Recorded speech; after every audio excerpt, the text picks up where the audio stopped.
Fala, minha gente, tudo bem com vocês? Espero que estejam maravilhosamente bem e prontos para mais uma leitura da Palavra do Senhor. Hoje estaremos lendo o capítulo 2 de Ruth, logo em seguida leremos o capítulo 27 de Atos dos Apóstolos, 37 de Jeremias e concluiremos com a leitura do capítulo 10 de Salmos, nessa ordem. Então, antes de iniciarmos a leitura, peço que vocês estejam fechando os olhos juntamente comigo para que a gente possa dar início a mais esse momento precioso de aprendizado da palavra do Senhor e que você se deleite, assim como eu, nesse conhecimento que é, de fato, maravilhoso. Então, feche teus olhos e agora juntamente comigo. Outra coisa, antes de mais nada, né, já peço desculpa a vocês pelo barulho. Me ocorreu de estar aqui justo onde estou e tá tendo obra ao redor, então provavelmente vocês vão escutar alguns barulhinhos, mas nada que venha tirar a atenção de vocês. Espero assim em Deus, né? Vocês consigam se concentrar e deleitar e desfrutar de fato da leitura, ainda que com esses contratempos, né? Mas vamos lá. Fecha teus olhos e ora comigo. Pai bendito, Deus exaltado, louvamos ao Senhor pela graça de estarmos aqui, mais esse momento diante de Ti, clamando ao Senhor que pela Tua graça, o Senhor nos dê do Teu entendimento, nos enche da Tua sabedoria, nos dá, ó Deus, temor a Ti, nos ajuda a Te temer, a Te amar, a sermos fiéis ao Senhor. Deus, age em nós de forma soberana, para que o Teu nome seja glorificado, Tu sejas exaltado, ó Deus, e que venhamos a frutificar todos os dias e nos deleitarmos cada dia mais na Tua presença. Fala aos nossos corações, nos permite, ó Deus, estarmos atentos a toda a leitura da Tua Palavra, a todas as informações que o Senhor tem nos dado por meio dela e que venhamos aguardar, ó Deus, em um bom depósito em nosso coração e mente, para que no devido tempo venhamos fazer uso dela com sabedoria. É assim que nós te oramos, em nome do Teu Filho amado Jesus Cristo. Amém e amém. Capítulo 2 de Ruth, que diz o seguinte: Noemi tinha um parente de seu marido, dono de muitos bens, da família de Elimeleque, o qual se chamava Boaz. Ruth, a moabita, disse a Noemi: Deixe-me ir ao campo para apanhar espigas atrás daquele que me permitir fazer isso. Noemi respondeu: Vá, minha filha. Ela se foi, chegou ao campo e apanhava espigas atrás de ceifeiros. Por casualidade, entrou na parte do campo que pertencia a Boaz, que era da família de Elimeleque. Eis que Boaz veio de Belém e disse aos ceifeiros: Que o Senhor esteja com vocês. E eles responderam: Que o Senhor o abençoe. Depois Boaz perguntou ao servo encarregado dos ceifeiros: Quem é essa moça? O servo respondeu: Essa é a moça moabita que veio com Noemi da terra de Moabe. Ela me pediu que eu a deixasse recolher espigas e ajuntá-las entre os feixes após os ceifeiros. Assim ela veio e ficou aqui desde a manhã até agora. Só parou um pouco para descansar no abrigo.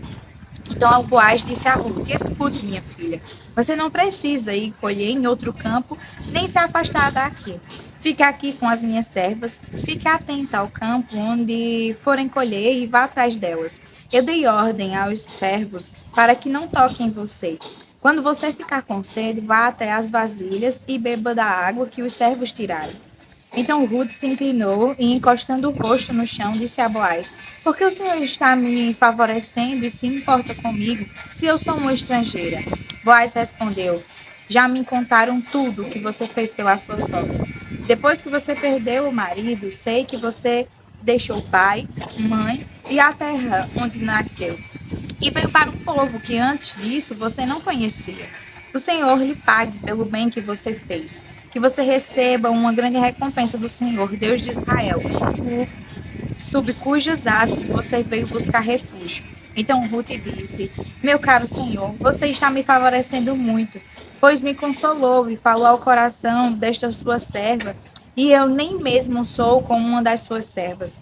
Na hora de comer, Boaz disse a Ruth: Venha para cá e coma do pão, molhe o seu bocado no vinho. Ela se sentou ao lado dos ceifeiros e Boaz lhe deu grãos tostados de cereais. Ela comeu até ficar satisfeita e ainda sobrou. Quando ela se levantou para ir apanhar as espigas, Boaz deu esta ordem aos seus servos: deixem que ela apanhe espigas até no meio dos feixes e não sejam rudes com ela. Tirem também algumas espigas dos feixes e deixem cair para que ela as apanhe, e não a repreenda. E assim Ruth esteve apanhando espigas naquele campo até de tarde. Depois debulhou o que havia apanhado, e foi quase 20 litros de cevada. Ela pegou o cereal e voltou para a cidade. E a sogra viu o quanto de cereal ela havia conseguido apanhar. Ruth também deu para a sogra a comida que lhe havia sobrado, depois que ela comeu até ficar satisfeita. Então Noemi perguntou: onde você foi colher hoje? Onde trabalhou? Bendito seja aquele que acolheu você com tanta generosidade.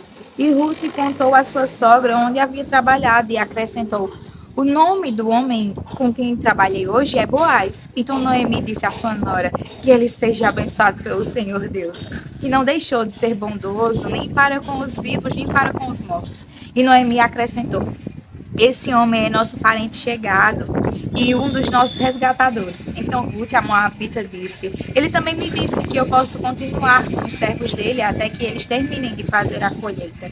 Noemi respondeu: é melhor mesmo que você vá com as servas dele, minha filha. No outro campo poderiam maltratar você.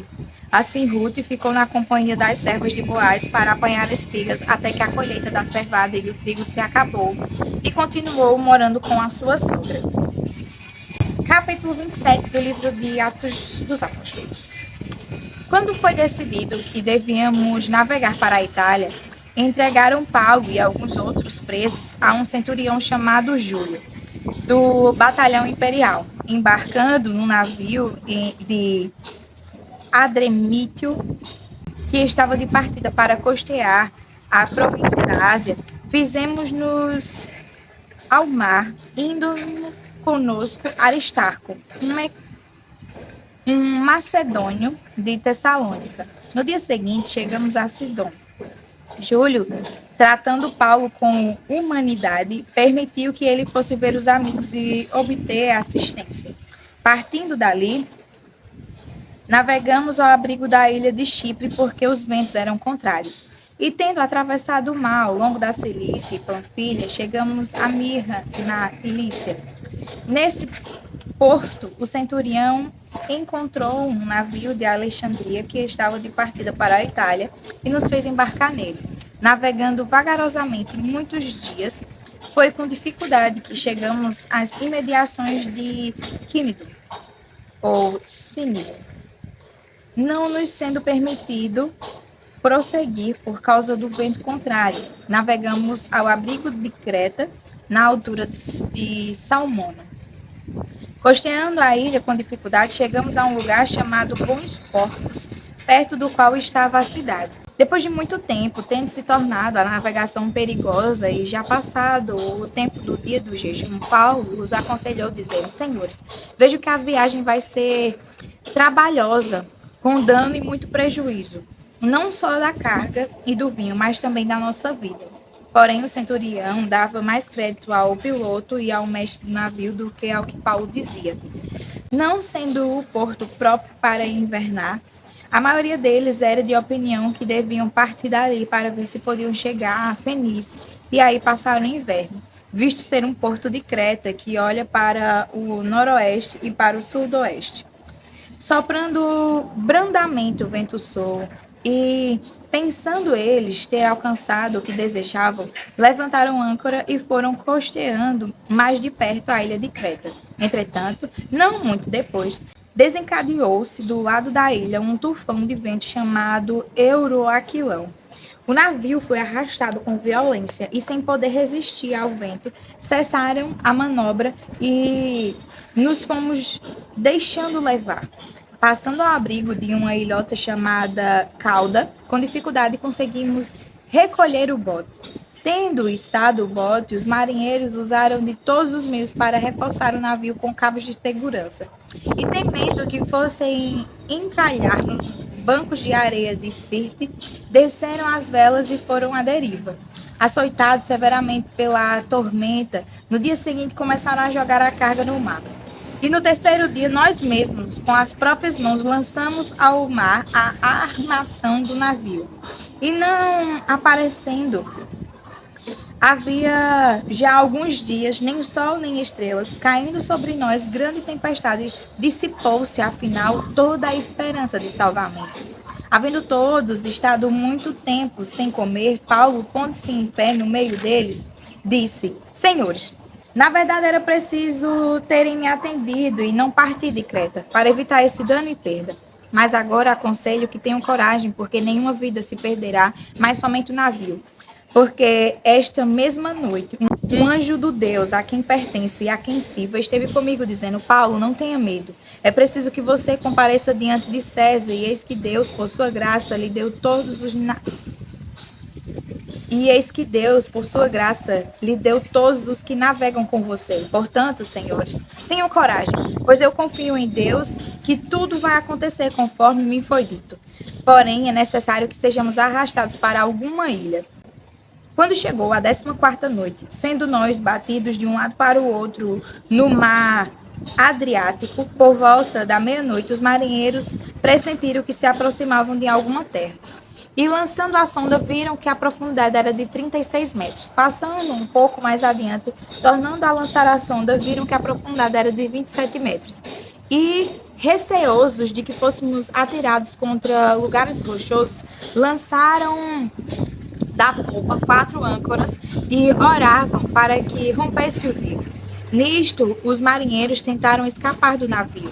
Arriaram o bote no mar, a pretexto de que iam largar âncoras da proa. Paulo disse ao centurião e aos soldados: Se estes não permanecerem a bordo, vocês não poderão se salvar. Então os soldados cortaram os cabos do bote e o deixaram afastar-se. Enquanto amanhecia, Paulo rogava a todos que se alimentassem, dizendo: Hoje é o 14º dia em que, esperando, vocês estão sem comer, não tendo provado nada. Por isso peço que comam alguma coisa, pois disto depende a sobrevivência de vocês, porque nenhum de vocês perderá nem mesmo um fio de cabelo. Tendo dito isto, pegando um pão, deu graças a Deus na presença de todos e depois de o partir começou a comer. Todos ficaram mais animados e se puseram também a comer. Estávamos nos navios 276 pessoas ao todo. Refeitos com a comida, aliviaram o navio, jogando o trigo no mar. Quando amanheceu, não conheceram a terra, mas avistaram uma enseada onde havia uma praia. Então consultaram entre si se não poderiam encalhar ali o navio. Cortando os cabos das âncoras, deixaram que ficassem no mar. Soltaram também as amarras do leme e, lançando a vela de proa ao vento, dirigiram-se para a praia. Dando, porém, no lugar onde duas correntes se encontravam, encalharam ali o navio. A proa encravou-se e ficou imóvel, mas a popa se despedaçava pela violência das ondas. O parecer dos soldados era que os presos deviam ser mortos, para que nenhum deles fugisse nadando. Mas o centurião, querendo salvar Paulo, impediu-os de fazer isso. Ordenou que os que soubessem nadar fossem os primeiros a lançar-se ao mar e alcançar a terra. Quanto aos demais, que se salvassem uns em tábuas e outros em destroços de navio. E foi assim que todos se salvaram em terra. Capítulo 36 do livro de Jeremias. Na verdade, 37. Zedequias, filho de Josias, a quem Nabucodonosor, rei da Babilônia, havia constituído rei na terra de Judá, reinou em lugar de Conias, filho de Jeoaquim. Mas nem ele, nem os seus servos, nem o povo da terra deram ouvidos à palavra do Senhor que ele falou por meio do profeta Jeremias. Contudo, o rei Zedequias mandou que Jucal, filho de Selemias, e o sacerdote Sofonias, filho de Maazéias, fossem falar com o profeta Jeremias para dizer: Por favor, ora ao Senhor nosso Deus por nós. Jeremias andava livremente entre o povo, porque ainda não tinha sido preso. O exército de Faraó tinha vindo do Egito, quando os caldeus que sitiavam Jerusalém ouviram isso, retiraram-se dela. Então a palavra do Senhor veio ao profeta Jeremias, dizendo: Assim diz o Senhor, Deus de Israel: Digam ao rei de Judá que pediu que vocês viessem a mim para me consultar. Eis que o exército de Faraó, que saiu do Egito para socorrer vocês, voltará para a sua terra no Egito. Então os caldeus voltarão a esta cidade. Eles lutarão contra ela, tomarão a cidade e a queimarão. Assim diz o Senhor. Não se engane, dizendo, sem dúvida, os caldeus irão embora, porque eles não irão embora. Porque ainda que vocês derrotassem todo o exército dos caldeus que está lutando contra vocês e ficassem deles apenas homens feridos, eles se levantariam cada um na sua tenda e queimariam esta cidade. Quando o exército dos caldeus se havia retirado de Jerusalém por causa do exército de Faraó, Jeremias saiu de Jerusalém a fim de ir à terra de Benjamim, para receber a sua parte de uma herança que tinha no meio do povo. Ao chegar ao portão de Benjamim, achava-se ali um capitão da guarda, cujo nome era Gerias, filho de Selemias, filho de Anani. O capitão prendeu o profeta Jeremias, dizendo: Você está fugindo para o lado dos caldeus. Jeremias respondeu: É mentira, não estou fugindo para o lado dos caldeus. Mas Gerias não lhe deu ouvidos, prendeu Jeremias e o levou às autoridades. As autoridades, iradas contra Jeremias, açoitaram-no e o prenderam na casa de Jonatas, o escrivão. Essa casa tinha sido transformada em prisão. Assim, Jeremias foi levado às celas do calabouço, onde ficou por muitos dias.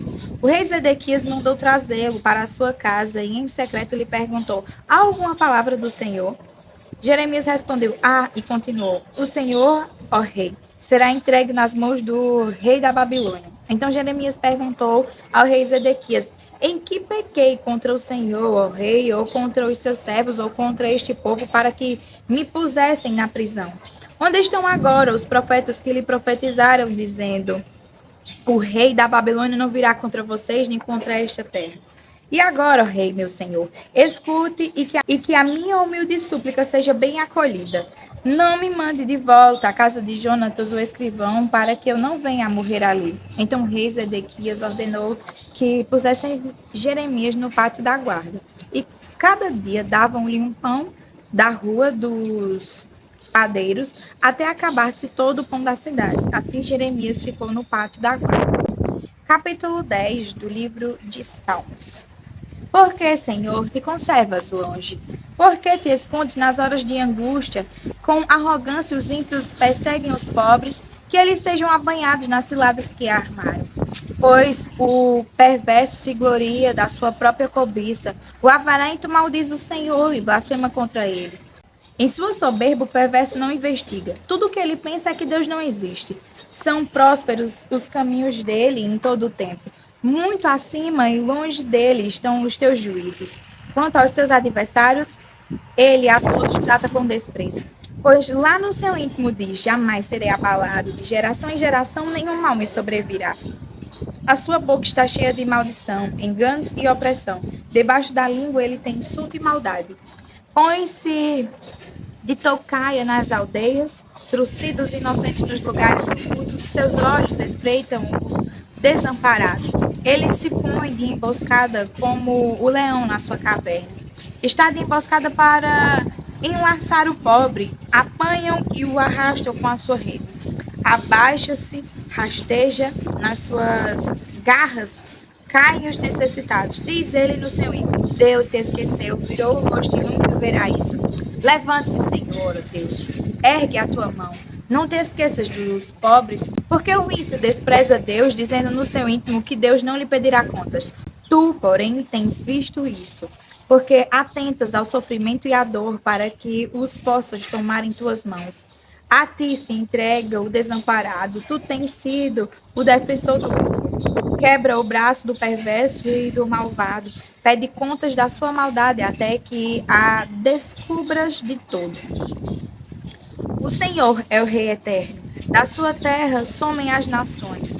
Tens ouvido, Senhor, o desejo dos humildes, tu lhes firmarás o coração e ouvirás o seu clamor, para fazer justiça ao órfão e ao oprimido, a fim de que o ser humano, que é da terra, não volte a espalhar o terror. Amém. Até amanhã para mais uma leitura da palavra do Senhor. Fiquem com Deus.